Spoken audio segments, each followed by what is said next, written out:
गंगापुर गांव की गलियां सुबह की धूप में जगमगा रही थीं। मिट्टी के घरों की दीवारें सूरज की किरणों से चमक रही थीं। इसी गांव के कोने में एक छोटी सी टूटी फूटी झोपड़ी में सावित्री रहती थी। सावित्री अपने 10 साल के बेटे रामू के साथ दिन रात मेहनत करती थी। उसका पति 3 साल पहले एक बीमारी में चल बसा और तब से सावित्री गांव में दूसरों के खेतों में मजदूरी करके और घरों में बर्तन साफ करके अपने बेटे का पेट पाल रही थी। एक दिन सावित्री सुबह सुबह खेत में काम करने जा रही थी। रामू भी उसके पीछे पीछे चल रहा था, अपनी किताबों की छोटी सी गठरी लिए। बेटा, तू स्कूल जा और अच्छे से पढ़ाई करना। मैं जानती हूँ तेरा पेट पूरा नहीं भरा, और तेरी माँ आज खेत में काम करके कुछ पैसे जरूर लाएगी। तू बस मेहनत कर, एक दिन तुझे बहुत बड़ा आदमी बनना है। माँ, तुम हर दिन इतना काम करती हो और मुझे स्कूल भेजती हो। मैं बड़ा होकर तुम्हें बहुत सारी खुशियाँ दूंगा माँ। लेकिन माँ, तुम बस थोड़ा आराम कर लिया करो। तुम्हारा थका हुआ चेहरा देखकर मुझे डर लगता है। अरे मेरे शेर, तुझे अपनी माँ की चिंता करने की जरूरत नहीं है। मेहनत ही मेरी असली ताकत है बेटा। मैं तुझे पढ़ाऊंगी, चाहे कितनी भी मुश्किल आए। सावित्री खेत की ओर बढ़ गई और रामू स्कूल की ओर चला गया। गांव की गलियों में लोग उसे देखकर कभी दया से तो कभी तिरस्कार से नजरें फेर लेते। सावित्री को गांव वालों की बातें सुनाई पड़ती थीं। अरे ये तो विधवा है, अब क्या करेगी? बेचारी का भाग्य ही खराब है। लेकिन सावित्री का मन इन बातों से नहीं डगमगाता था। उसका एक ही सपना था, रामू को पढ़ा लिखा कर एक अच्छी जिंदगी देना। सावित्री खेत का सारा काम खत्म करके खेत से लौट रही थी। वो गांव की चाय की दुकान पर रुकी, जहां लक्ष्मी उसकी पुरानी दोस्त चाय बेच रही थी। लक्ष्मी ने सावित्री को देखकर उसे बैठने को कहा और एक कुल्हड़ में चाय दी। पास ही हरिया, एक दिहाड़ी मजदूर, अपनी मजदूरी के पैसे गिन रहा था। सावित्री, तू दिन रात मेहनत करती है, फिर भी तेरा चेहरा उदास क्यों दिखता है? ले चाय पी और थोड़ा सुस्ता ले। तेरा बेटा रामू तो बड़ा होशियार है। एक दिन ऐसा भी आएगा जब तू और तेरा बेटा खुशी से जिएंगे। लक्ष्मी दीदी, तू तो मेरा मन पढ़ लेती है। गांव वाले कहते हैं कि विधवा का भाग्य खराब होता है, पर मैं जानती हूँ कि मेहनत से भाग्य को बदला जा सकता है। मैं रामू के लिए जी रही हूँ और उसकी पढ़ाई के लिए कुछ भी करूँगी। सावित्री बहन, तू जो कर रही है वो कोई आसान काम नहीं है। तेरा बेटा स्कूल जाता है, ये देखकर मुझे गर्व होता है। और हाँ, मेरी बीवी ने कहा तू कभी हमारे घर आया कर, वो तुझसे मिलना चाहती है।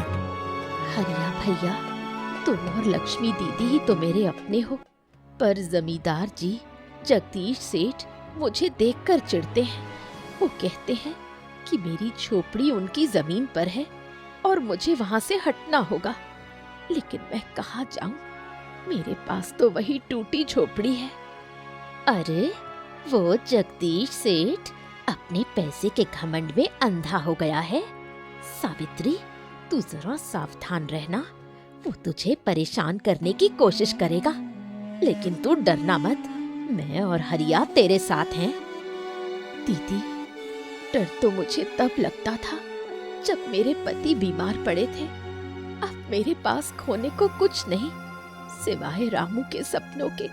मैं जगदीश सेठ से डरूंगी नहीं, चाहे वो कुछ भी कर ले। एक दिन सावित्री गांव के स्कूल के पास से गुजर रही थी।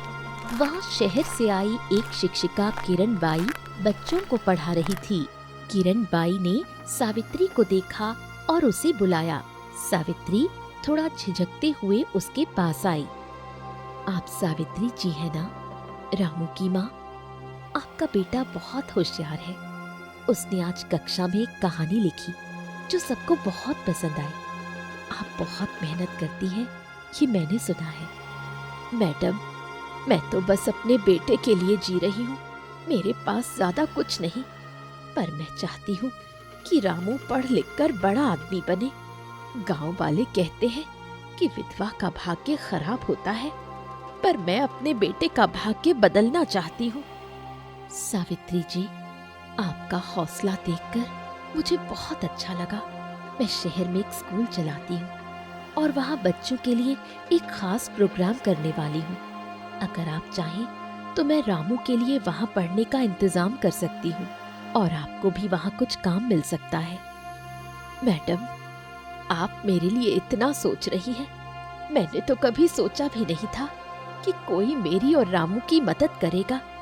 लेकिन मैडम, मेरे पास शहर जाने के पैसे नहीं और यहाँ जगदीश सेठ मुझे परेशान कर रहा है। सावित्री जी, आप चिंता मत कीजिए, मैं आपकी पूरी सहायता करूंगी।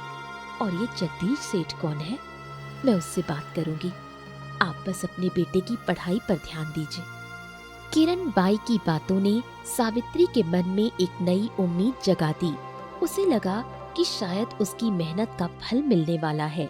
लेकिन जगदीश सेठ को सावित्री की बढ़ती हिम्मत पसंद नहीं आ रही थी। एक दिन गांव की चौपाल पर जगदीश सेठ अपने नौकर मंगल के साथ बैठा था। उसका चेहरा गुस्से से लाल था। सावित्री की हिम्मत और किरण बाई की मदद की खबर उसे पहले ही लग चुकी थी। वो नहीं चाहता था कि एक गरीब विधवा उसकी साख को चुनौती दे। यह सावित्री मुझे चुनौती दे रही है।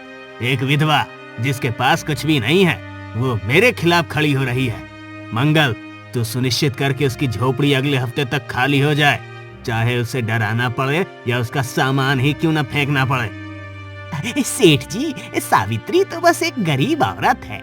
उसका बेटा स्कूल जाता है और वो दिन रात मेहनत करती है। अगर हम उसकी झोपड़ी तोड़ देंगे तो वो कहाँ जाएगी?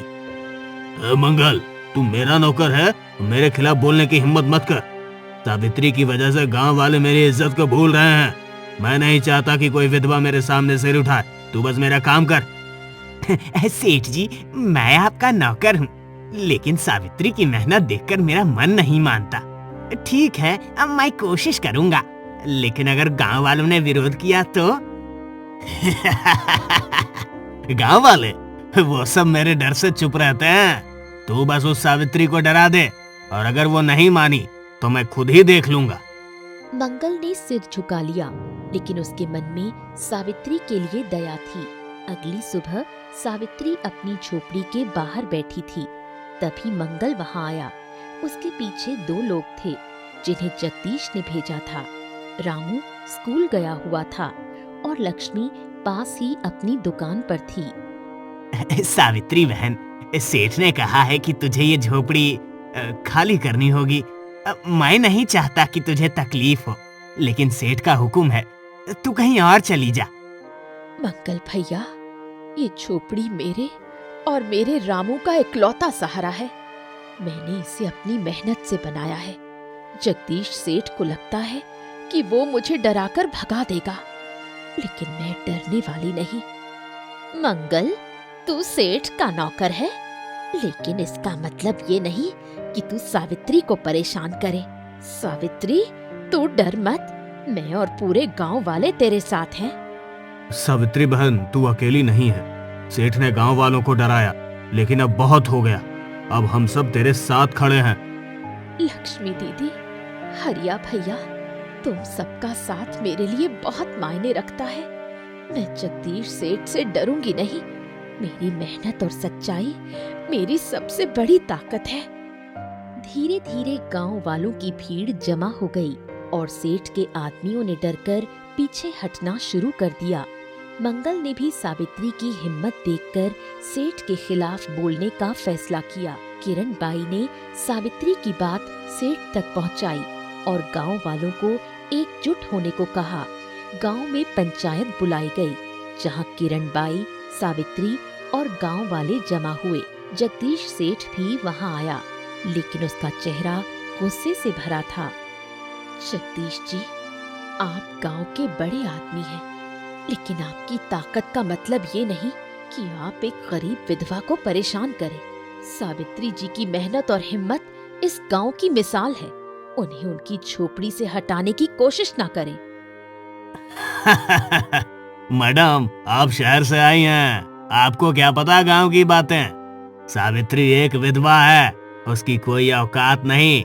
उसकी झोपड़ी मेरी जमीन पर है और मैं उसे हटाऊंगा, चाहे जैसे भी हो। सेठ जी, आपकी ताकत पैसे और डर से आती है, लेकिन मेरी ताकत मेरी मेहनत और सच्चाई से है। ये झोपड़ी मेरे और मेरे रामू का घर है। आप इसे तो मुझसे छीन सकते हैं, लेकिन मेरे हौसले को नहीं। सेठ, तुमने गांव को डरा कर रखा है, लेकिन अब नहीं। सावित्री ने हमें सिखाया है कि मेहनत और सच्चाई से डरने की जरूरत नहीं। हम सब उसके साथ हैं। सेठ, अगर तुमने सावित्री को परेशान किया तो हम सब गांव वाले तुम्हारे खिलाफ खड़े होंगे। सावित्री की मेहनत इस गांव की शान है। सेठ जी, मैं आपका नौकर था, लेकिन अब मैं सच्चाई का साथ दूंगा। सावित्री बहन, मुझे माफ कर दे। मैंने तुझे डराने की कोशिश की, लेकिन अब मैं तेरे साथ हूँ। सेठ की बातों का असर कम हो गया। किरण बाई ने सावित्री को शहर में अपने स्कूल में काम देने का ऐलान किया और रामू को स्कॉलरशिप भी दी। कुछ महीनों बाद सावित्री शहर में किरण बाई के स्कूल में काम करने लगी। उसने अपनी मेहनत से एक छोटा सा घर लिया और रामू को अच्छी पढ़ाई मिलने लगी। सेठ जगदीश ने अपनी गलती मानी और गांव वालों से माफी मांगी। बेटा, तूने देखा ना, मेहनत और सच्चाई ने हमें नया रास्ता दिखाया। अब तू पढ़ लिख कर बड़ा आदमी बनेगा और मैं हमेशा तेरे साथ रहूंगी। माँ, तुमने मुझे सिखाया कि हमें कभी हार नहीं माननी चाहिए। मैं बड़ा होकर तुम्हें और गांव को गर्व करवाऊंगा। सावित्री, तूने गांव का नाम रोशन कर दिया। तूने हमें सिखाया कि विधवा होना कमजोरी नहीं, बल्कि ताकत है। सावित्री बहन, तू अब गांव की मिसाल है। तेरी वजह से अब गांव वाले एकजुट हो गए हैं। सेठ अब किसी को डराने की हिम्मत नहीं करता। सावित्री जी, आपने साबित कर दिया कि मेहनत और सच्चाई से भाग्य तक को बदला जा सकता है। आपका बेटा एक दिन बड़ा आदमी बनेगा और आप हमेशा मेरे स्कूल की शान रहेंगी। मैडम, लक्ष्मी दीदी, हरिया भैया, तुम सबने मेरा साथ दिया। मैंने बस अपने बेटे के सपनों के लिए लड़ाई लड़ी और आज मेरी मेहनत रंग लाई। ये जीत मेरी अकेले की नहीं, आप सबकी भी है। सावित्री की कहानी गंगापुर गांव में एक मिसाल बन गई। बच्चे स्कूल में उसकी हिम्मत की कहानी सुनते और गांव वाले अब डर के बजाय एकजुटता से जीने लगे। सावित्री ने साबित कर दिया कि एक गरीब विधवा की मेहनत और सच्चाई अनोखी किस्मत लिख सकती है।